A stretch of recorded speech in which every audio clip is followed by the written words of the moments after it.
ফেলটুদা, এই দেখো ওখানে ওখানে কে যেন ফাঁদ পেতে রেখেছে।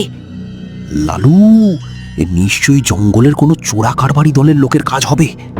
তাহলে কি এরা জঙ্গল থেকে বাঘ ধরে চোরা কারবারি করছে? তাই তো এবার বুঝলাম সুন্দরবন জঙ্গল থেকে এত বাঘ কমে যাওয়ার কারণ। দেখো তো ফেলটুদা, আশেপাশে কাউকে দেখতে পাচ্ছ কিনা?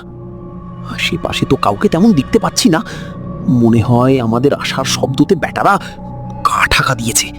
এবার চল, সামনের দিকে চল।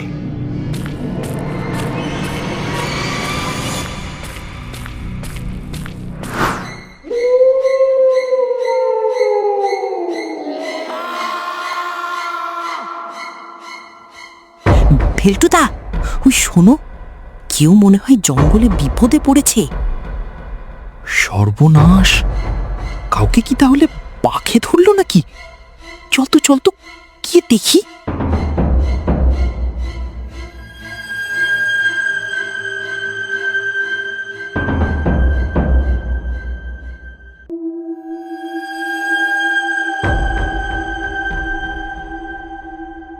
এ কি ভেলটুদা, এখানে তো আরো একটা ফাঁদ।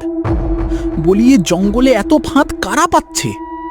কিন্তু ওই ফাঁদের কাছে কে যেন মরে পড়ে আছে, দেখতে পাচ্ছিস?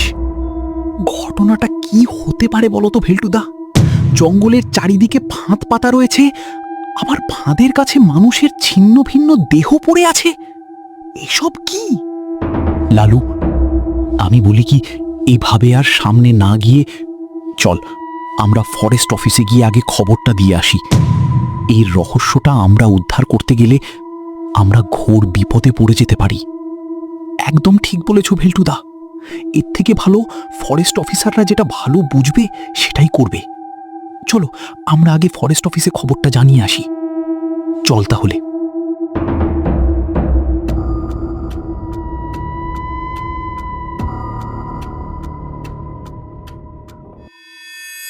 এই, তোমরা কারা আর এখানে কি চাও? আগামী 1 মাস পর্যন্ত জঙ্গলে পাস দেওয়া বন্ধ থাকবে। এটা তো আমরা গ্রামে আগেই জানিয়ে দিয়েছি। এখন কোনো পাস হবে না, তাই এখানে ভিড় করে কোনো লাভ নেই। যাও, ভাগো এখান থেকে। স্যার, আমার নাম আলু। আমরা পাস নিতে আসিনি, আমরা একটা খবর দিতে এসেছি। খবর? কি খবর? কি খবর এনেছো বলো? স্যার, আমরা সকালবেলায় গেছিলাম কুমিরমারি জঙ্গলে কাঁকড়া ধরতে, কিন্তু স্যার জঙ্গলে ঢুকেই দেখি কারা যেন ফাঁদ পাতিয়ে রেখেছে, আর সেই ফাঁদে একটা বাঘ পড়ে ছটফট করছিল। তাই দেখে আমরা কোনো মতে পালিয়ে এসেছি আপনাদের কাছে। এ কি, তোমরা আবার এখানে দল বেঁধে কি কারণে? তোমরা আবার কোথায় কি দেখেছো? স্যার, আমার মনে হয় জঙ্গলে আবার চোরা কারবার বেড়েছে। আপনি একটু ব্যাপারটা খতিয়ে দেখুন তো। আচ্ছা ভিল্টু, তোমরা যে ফাঁদটা দেখেছো সেখানে কি আশেপাশে কাউকে দেখতে পেয়েছো?